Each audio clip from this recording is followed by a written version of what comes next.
వెళ్ళిపోయాడు. పెళ్లి కాని అమ్మాయిని వెంటేసుకుని ఇష్టం వచ్చినట్టు తిరగడానికి పట్నం కాదు, ఊరు. 10 మంది చూస్తారన్న బుద్ధి కూడా లేదు నీకు. పెళ్లి కాకుండానే నన్ను తీసుకొచ్చి ఇంట్లో పెట్టుకుని ఊరందరికీ తెలిసేలా చేసింది మీరే కదా. ఎదిగిన ఆడపిల్లని బయటికి తీసుకెళ్లేటప్పుడు ఇంట్లో వాళ్ళకి చెప్పాలన్న సంస్కారం కూడా లేదా నీకు? నిన్ను కాదులే, నిన్ను పెంచిన అమ్మ నాన్నలు అనాలి. ఎరా చిట్టి, అన్నయ్య చెప్పలేదా? ఏంటి? అదేరా, మీ ఇద్దరు లవర్ చేయండి కొంపలేం తగలెడతారు, ప్రేమ పౌరాలుగా సరదాగా ఊరు మొత్తం తిరిగి రండి, మావని నేను మేనేజ్ చేస్తాను కదరా, మరి చేయలేదా? ఓహో, అలా చెప్పానా?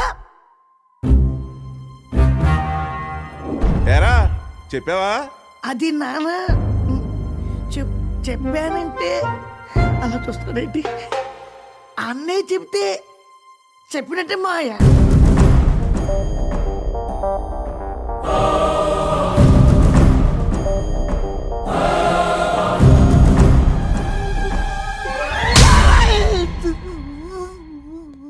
ఎరా, ఈ దెబ్బతో వెళ్ళిపోతాననుకున్నావా? అనుకోని పెట్టాలి. ఆల్రెడీ నీ పెట్టి కూడా సర్దేశా. 1 నిమిట్ టైం ఇస్తే యాస్టీజ్ గా సర్దేస్తానే. ప్రామిస్ అమ్మతోడు. ఈ టైంలో ఎవరు అన్నయ్య? నా అసలు గర్ల్ ఫ్రెండ్ రా, మాట్లాడేసి వస్తా. అంటే నాకే తెలుస్తున్నాయి ఏంటో. ఏరా సెటిల్ అయ్యావా? అయిపోమంటావా?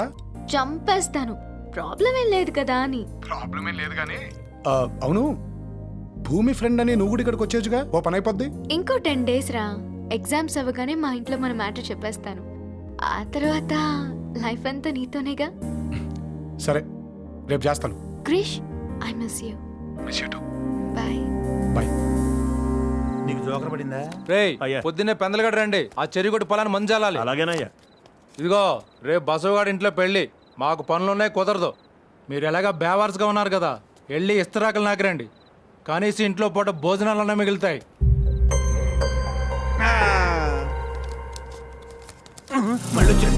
ఎవరిని బాబాయ్? అదిగో ఇదిగో అని పిలిచేస్తున్నాడు. ఇంకెవరిని? మమ్మల్ని. ఏంటి బాబాయ్ ఇది? అక్కనిచ్చిన బావే కదా, బావనే మర్యాద లేకుండా మాట్లాడతాడేంటి? అదే కదా మరి. నాకు నచ్చలేదు బాబాయ్, ఇది చాలా అన్యాయం. రండి తేల్చేసుకుందాం. ఏంటి తెలిసేది? నీతో పాటు మమ్మల్ని కూడా బయటికి ఎంటేస్తారు. వలేటోడివే. లేకపోతే ఏంటి బాబాయ్, మనం ఎంత పనికిరాని వాళ్ళం, బేవర్స్ గాళ్ళం అయితే మాత్రం అతను అలా మాట్లాడొచ్చా? కరెక్ట్ కాదు కదా. ఇప్పుడు అదిగా ఏంట్రా అది? ఇంటర్లో ఇక్కడ కూర్చొని మాట్లాడుకున్నాం కదా, కాస్త పైకి చల్లొచ్చుగా. అదలు బా, నాకు చాలా పని ఉంది, మీరు లోపలికి వెళ్ళి మాట్లాడుకోండి. చూసా బాబాయ్, పని చేస్తున్నాడుగా బలుపు. మనలాగా చీము నెత్తురులేని బాపతి కాదు బాబాయ్ వాడు, తక్కువ మాట అనేస్తాడు. ఎందుకంటే ఒకవేళ మనం వాడిని ఇక్కడ పనిలోంచి తీసామనుకో, ఈ ఇంట్లో కాకపోయినా ఏ ఇంట్లో అయినా పని చేసుకుంటూ బతుకుతాననే ధైర్యం బాబాయ్ వాడికి. నాన్నయ్ రా, భోజనాలు రెడీ అట, తిందా? నీ కడుపున పుట్టి నిన్ను చూస్తూ వాడు నీలాగే తయారవుతాడు కానీ ఆడు ప్రయోజకుడు ఎందుకు అవుతాడు బాబాయ్? నీలాగే ఏదో ఒక ఇల్లు చూసి కట్టబెట్టే మాటలు పడుతూ బతికేస్తాడులే. అమ్మయ్యా, ఇంకెన్నేళ్లే బాబాయ్, ఇన్నేళ్లు ఎలాగోలా గడిపేశాం. ఇంకొన్నాళ్ళు గడిపామనుకో, ఆ తర్వాత ఎటు పోతాం.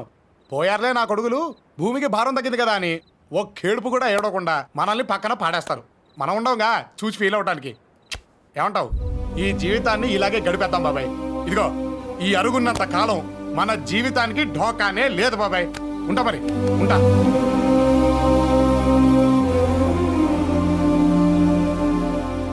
కానీ బాబాయ్, ఒక్కటి మాత్రం ఖచ్చితంగా చెప్పగలుగుతాను, బ్రతికినంత కాలం ఏం బ్రతుకురా వీళ్ళది అని నలుగురు అనుకోవడం కంటే, చచ్చిపోయిన తర్వాత ఏం బ్రతికారా వీళ్ళు అని అదే నలుగురు అనుకునేలా ట్రై చేయండి బాబాయ్. ఈ జన్మకు అర్థం ఉంటుంది.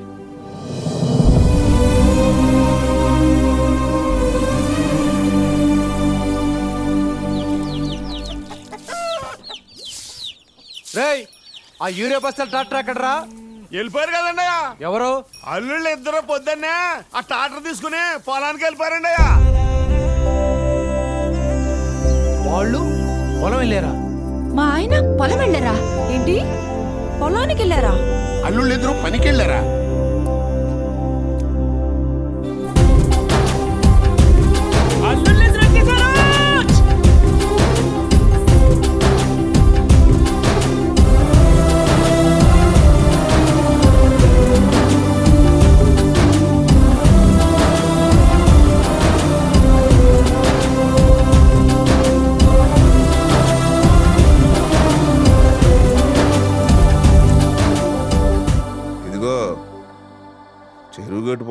మందు చల్లేసాం. మిగతా పొలానికి మందు సరిపోతుందో లేదో. ఎందుకైనా మంచిది ఇంకో లోటు తెప్పియండి.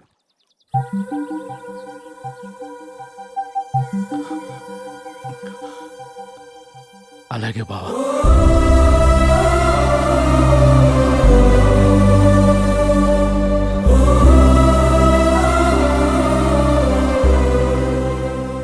కూలోళ్ళు ఐదుగురు తక్కువ వచ్చారు. డబ్బులు ఇచ్చేటప్పుడు చూసుకొని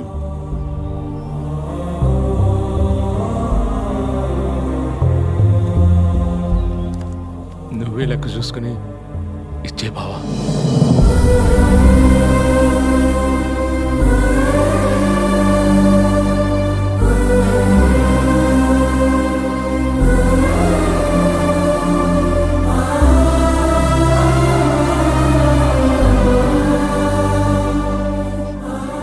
ఏంటత్తయ్య ఇది?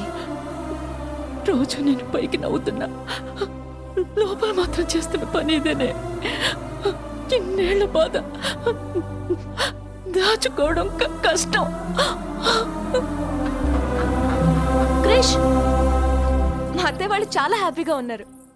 ఇదంతా నీ వల్లే అని నాకు తెలుసు క్రిష్. ఎందుకు? నీకోసమే. నీ చుట్టూ ఇంతమంది ఉన్నా ఒక హెల్ప్ కోసం ఇంటితో సంబంధం లేని నా లాంటి వారి దగ్గరకు వచ్చావంటే నువ్వు ఎలాంటి పరిస్థితుల మధ్య బ్రతుకుతున్నావో నీకు తెలుసా? బయట చెక్క ముక్క మీద బృందావనం అనే 4 అక్షరాలు అందంగా రాసుకుని లోపల ఒకరితో ఒకరు సంబంధం లేకుండా ఉంటున్నారు. రేపొద్దున మళ్ళీ నీకేదైనా ప్రాబ్లం వస్తే నాలాంటి వాడు అవసరం నీకు రాకూడదు. నీ మావయ్యలు, నీ బాబాయిలు, నీ పిన్నులు, నీ అత్తలు నీ పక్కన నీకు అండగా నిలబడాలి. అది జరగాలంటే వీళ్ళు మారాలి. నేను ఇక్కడికి వచ్చినప్పుడు నాకు తెలిసింది ఒకటే, నీ బావతో నీ పెళ్లి జరగకుండా ఆపటం. అదే పని అనుకుంటే ఈ పాటకి అది పూర్తి చేసి ఇక్కడి నుంచి వెళ్ళిపోయేవాడిని భూమి. కానీ నీకు కావాల్సింది నీ పెళ్లి మీ నాన్న ఆపటం. అదే నీకు ఇష్టం. ఇది జరగాలంటే మీ నాన్న మారాలి భూమి. మా నాన్న మారరు క్రిష్. అది నీ వల్ల కాదు. ఈ ఇంటి వల్ల అవుతుంది. ఇదంతా జరుగుతుందంటావా క్రిష్? ఇదిగో నువ్వు అలా అంటే ఎలా? ట్రై చేస్తున్నాగా, కొంచెం ఎంకరేజ్ చేయొచ్చుగా.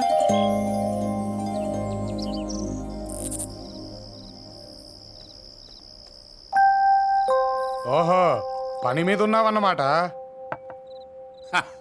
రా మనవడా రా. మందేస్తావా? యాస్తా తాత, ఎప్పుడన్నా డిస్టర్బ్ అయినప్పుడు. నేను అంతేరా, అందుకే రోజు వేస్తా. ఏమైంది తాత? ఆస్తులు వాళ్ళతో పాటు నా కొడుకులు నన్ను కూడా పంచుకున్నారా. కోసి పంచుకోలేరుగా, అందుకనే నేను 6 నెలలు ఇక్కడ 6 నెలలు అక్కడ ఉంటా. వచ్చి 6 నెలలు అయిపోయిందిరా. రేపు చిన్నోడింటికి వెళ్తాను. అసలు ఏం జరిగింది తాత? ఏముందిరా, నేను 2వ పెళ్లి చేసుకోవడం పెద్దోడు తట్టుకోలేకపోయాడు. కొన్నేళ్ళకి చిన్నాడు పుట్టాడు. కాలం గడిచిన కొద్దీ వాళ్ళిద్దరి మధ్యన దూరం పెరిగిపోయింది. ఆ తర్వాత నా పెద్దల్లుడు పెద్ద కొడుకు పక్కన చేరి ఆ దూరాన్ని వైరంగా మార్చేశాడు. చిన్నోడు ఆ ఊళ్ళో, పెద్దోడు ఈ ఊళ్ళో. నేనేమో ఇక్కడి జ్ఞాపకాలు అక్కడ, అక్కడి జ్ఞాపకాలు ఇక్కడ తలుచుకుంటూ ఇదిగో ఇట్ట బతికేస్తున్నాను. ఊరుకో తాత, 6 నెలలేగా, కళ్ళు మూసి తెరిచేలోకి అయిపోతాయి చూడు. నేను అక్కడే కన్ను మూస్తే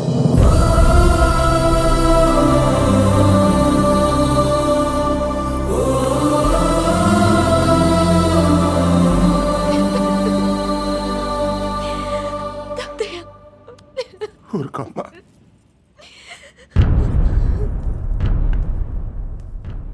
రే, ప్రతిసారి చెప్పే మాటే కదా అనుకోకు. ఒకవేళ నేను అక్కడే పోతే ఈ పంతాలు పట్టింపులు పక్కన పెట్టి తప్పకుండా రా. ఎందుకంటే పెద్ద కొడుగ్గా నా తల కొరిగి పెట్టాల్సింది నువ్వేరా.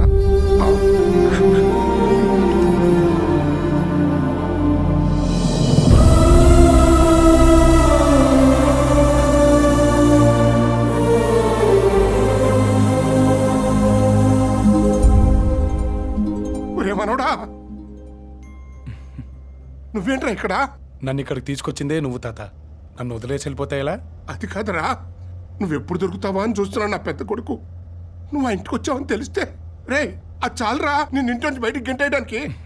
అవన్నీ నాకు వదిలే తాత, నేను చూసుకుంటాను. అవును, నువ్వు ఈ రెండు ఊళ్ళ మధ్య షఫ్లింగ్ కొట్టకుండా నీ ఇద్దరు కొడుకులు కలిపేస్తా పోలే? అది నేను బతికుండంగా జరిగే పని కాదులేరా. జరుగుద్ది. నువ్వు నేను చెప్పినట్టు చేస్తావా? నువ్వు ఏది చెబితే దానికి సైరా మనం.